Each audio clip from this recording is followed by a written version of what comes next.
The Diary of Thoughts, Part 11. Music is a supreme form of art.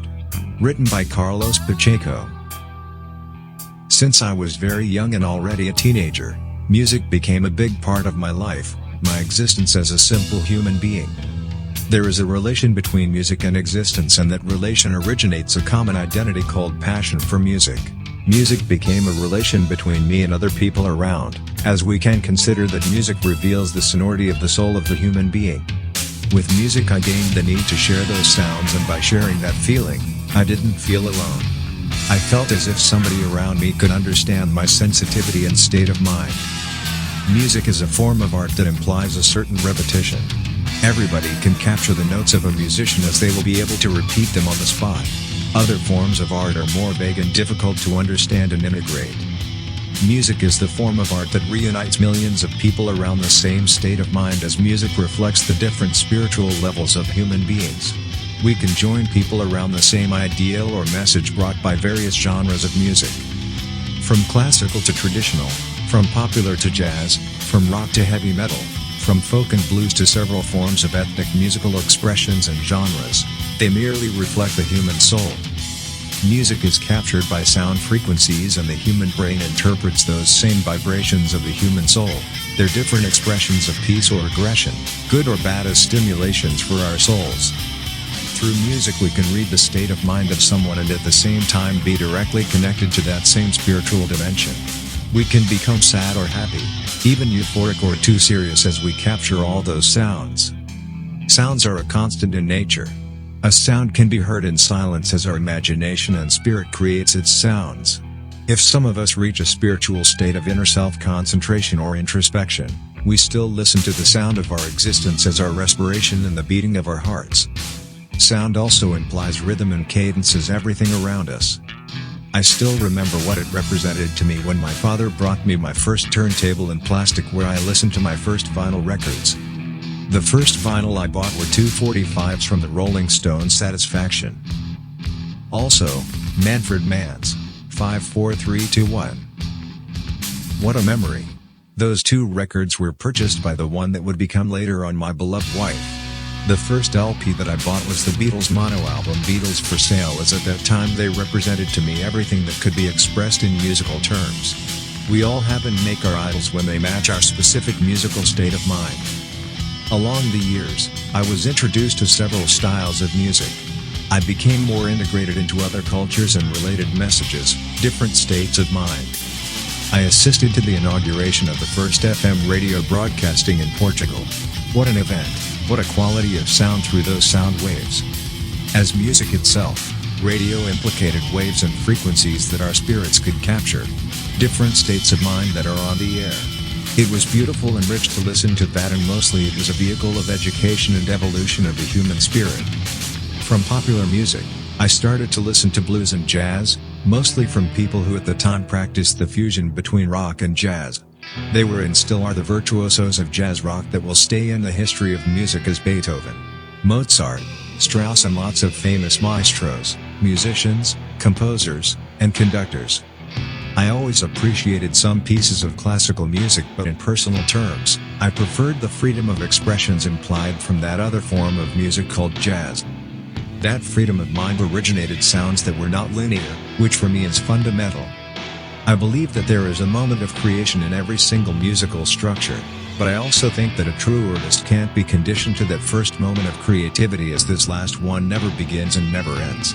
It's intrinsically there, living inside of a true artist. There are artists, and there are musicians.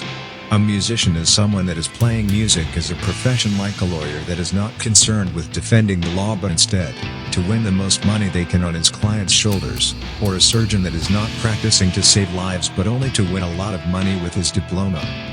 As I said before while talking about friendship and love, I met some people in my life that were true artists without having that consciousness. When our spirits are concentrated in a certain direction, we'll always find the right connections. In my case and along my life, I always found people connected to my passion, music. One of them is a dear good friend, Tommy Talton, that I met by a mere casualty, and later on, I became a member of his family as the godfather of his daughter. We became friends, more than mere brothers. We spent hours listening and talking about music and about all his past along with the southern bands that he formed. Also about his presence along with legendary musicians such as the Allman Brothers Band, a historical, legendary southern rock American band along with Leonard Skinner and some more bands of that period. As he was very far away from his musical world, in a certain moment, I explained to him that he could not spend the rest of his life hiding his talent as an artist. I fought for that and even got perhaps too aggressive in my way to express it, but sometimes aggression is necessary to wake up a friend to reality. Later on, as this friend and artist had left Europe to meet his fellow musicians, I felt that all my words, even my toughest ones, had a certain meaning and significance in his life, in all his ups and downs that he had endured. But in the end, those words became his strength to return to his origins. Today I happily see him playing along with the ones that made part of his talent. We'll never be able to deny a gift from God or the creation. If we're doing so, then we're denying ourselves. We deny the significance of our existence. Music is nothing but an expression of creation with all the creativity implied on that word. Artists are just mere reflections of that creativity. Talent is also an individual obligation that a real musician has towards society, namely to share his talent. Changing the subject but still concentrating on this precise field, in a certain period of my life me and a friend of mine that used to work for a Portuguese radio station of the government as a sound engineer, founded one of the first, not to say the first pirate radio. We named it RLI, Radio Libre International, in English, Free International Radio. By the direct influence of pirate radios as Radio Caroline and Radio Luxembourg, that great friend of mine just put his capacities as a sound engineer to finally transform an old lamp Grundig receiver to a radio transmitter on FM waves that covered a 100-kilometer range. It was a beautiful sensation to be broadcasting on FM stereo all the hits that even the national private and official radio stations didn't play. At that time, I spent all the money I had importing vinyl records from record companies in London and California, the USA, as my musical choices didn't match very well the standard musical taste of the majority of the other radios. You can imagine what it was in the early 70s, somebody putting on the air music from Muddy Waters, John Lee Hooker, Lou Rawls, John Mayall's Blues Breakers. Even the first hits from Jimi Hendrix like Purple Haze were played before its release in Portugal, along with all the tracks that the national radio didn't broadcast. What an adventure it was, since on a certain day we were tracked by the official authorities, fortunately with no real consequences since we disconnected our radio transmitter in time. Some days later we transformed my car in a mobile radio studio and amused ourselves listening to our recordings as mere listeners while it was broadcasted everywhere. Like a recent friend of mine said to me one day, music is an adventure. He was right. But as my spirit was always connected to music, during the road of my life I always met people related to that artistic form of expression, and later on in Boston also met one ex-bass player from the Platters, an historical rock and roll band from the 60s. Also, the funny and most beautiful thing I did, was to share that state of mind with other people. The notion behind the word radio is to share our music with other people. Of course, that radio will always be the object of commercial purposes, but for those like me called purists, we didn't give too much importance to profit, otherwise we would adulterate it, its spirit and its meaning. After all, this represents what music is all about, either under a form of radio broadcasting or by being a musician. If the purist factor is present, then you are a real music lover. Real musicians make their music more than simple adapting other people's musical creation. It doesn't mean that by adapting other people's music makes you a musical bootlegger. There are versions of lots of music that were much better interpreted than the original recordings and performances that were made. But let's not forget that there is a moment of creation implied on every form of music, and that just can't be replaced. Stevie Ray Vaughan played Hendrix, perhaps in a better technical way, but not with the same feeling that made part of Hendrix himself, which means that a musician cannot replace another regarding musical creation. Talking about Hendrix, let me say to you that he was my idol because he transcended all the conventional forms of musical expression. Also, that particular and unique way to play his guitar and mostly the sonority that came out of his music was, and still is, irreplaceable. A fact that got me out of breath, as frightening as it was, is what I called the death of the three J's, Jimi Hendrix, Jim Morrison, and Janis Joplin. Actually, The musicians that were far more advanced in spiritual and intellectual terms than the majority of the people involved in this artistic domain. A very frightening feeling, as the letter J also corresponds to Jesus. Some way, it was like if they were also crucified and killed by society as well. It was a strange and scary coincidence. Another friend of mine who played the guitar, not a professional since he was a professor of philosophy, told me one day that the music of Carlos Santana was very basic, and everybody could do that. It was like saying that the title Europa, or Blues for Salvador and more, could be composed by everyone. He was wrong. After all these years listening and sharing music with everybody, you can believe me that I know something about that subject. Mostly, I can feel it like it makes part of my system, my body, my veins. I can smell a real musician for miles, their sensitivity, creation, even feelings. I truly think that what makes certain music different from others is the moment of its creation and its direct effect on the musician and the people who capture his message. The reception of that spiritual message that is translated by those sounds shows what they really are as musicians, as their music is nothing but the expression of their soul. But as I said to you before, there are musicians and musicians. I guess that a real musician can't deny the fact of the creation that is connected to real music. There are musicians that needs to play music to be able to live, and others that play because they have to do something. There are some thousands of real musicians and some millions of musicians. Today we can find musicians that become idols just by making a video on MTV that was the object of a manipulation of ideas, and a great investment on media platforms implicated on the promotion of that product.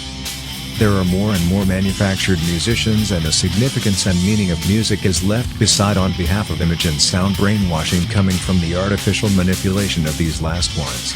This is just to say that there are millions of people playing music and some hundreds playing true music.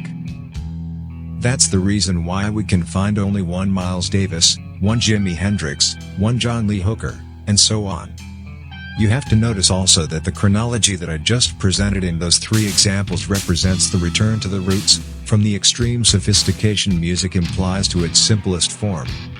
The road back to the roots can also mean the way back to creation. Music is simply beautiful in its simplest form. Those moments of creation are imperative to me, to my existence, and to everything that I feel and that is related to music. Jazz was always an inspiration for me, along with other musical genres that went along my musical evolution. From Duke Ellington to John Coltrane and Charlie Parker, going through Chick Corea, Herbie Hancock, John McLaughlin, Al Di Meola, Stanley Clarke, and finishing on the great Miles Davis. Some significant movies influenced me so much that I would like to include as a reference in this book. This movie, telling Billie Holiday's story, Lady Sings the Blues with Diana Ross, was the first that stroked my mind, and I watched it twice in a row in the cinema the year that came out, not to mention the fact that it was my late wife's favorite and mine too. Also, Clint Eastwood's Bird, with Forrest Whitaker, was another incredible movie about the life of Charlie Yardbird Parker that will rest in jazz history along with other names as John Coltrane and Miles Davis, among numerous lists of fabulous jazz musicians. Later on, I also watched Spike Lee's movie Mo Better Blues, with Denzel Washington, that redirected me to jazz after a period of absence and listening mostly to blues and southern. There are also different cultures and messages brought by music.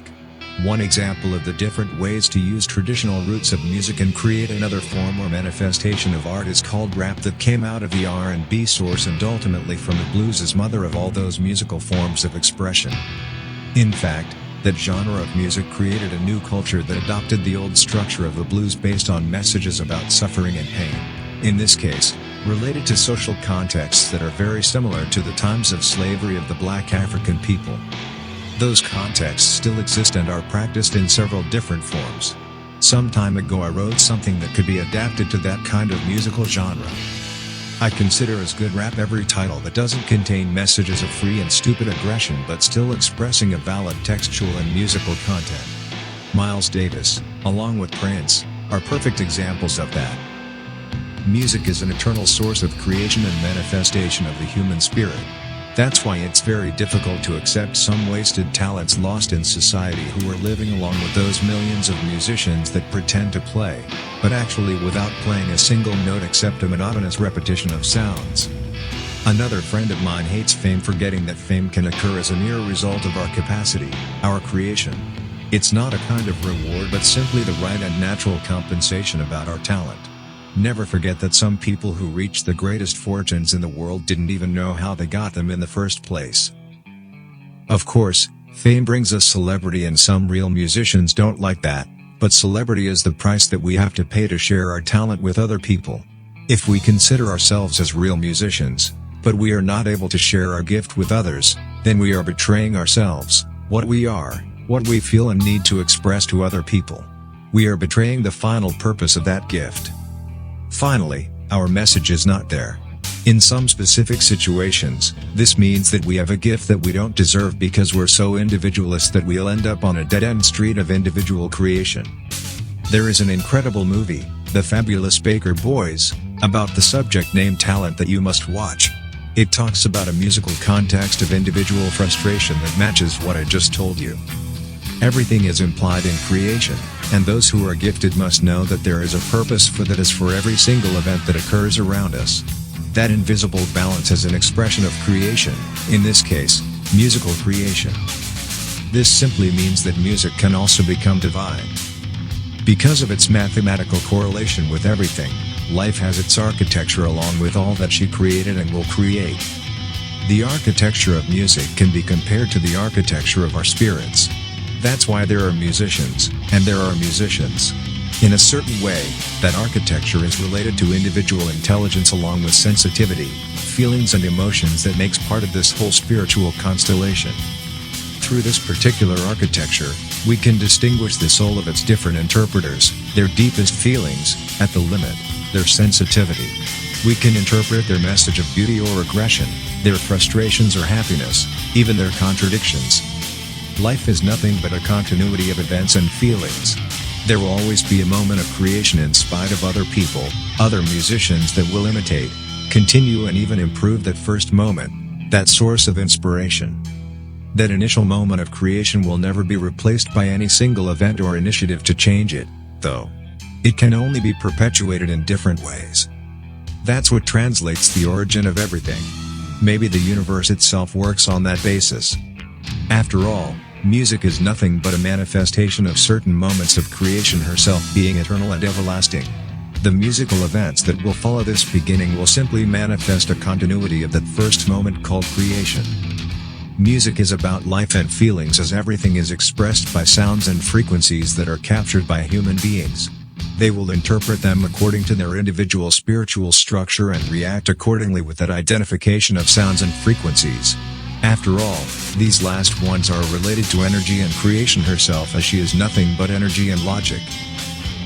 An excellent movie about music and everything that it represents and is linked to feelings and emotions, is the one performed by the prodigious young Freddie Highmore along with Kerry Russell, Jonathan Myers, and Robin Williams, namely August Rush. After all, we can compare life as an unaccomplished symphony lost in the infinity of time, as time never starts nor ends, where we can find musical dreams that lead us towards the future.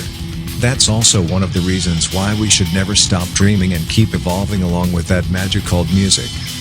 To finish writing about this subject, I have to mention a musician that influenced me very much in my life and to whom I would like to pay a humble tribute.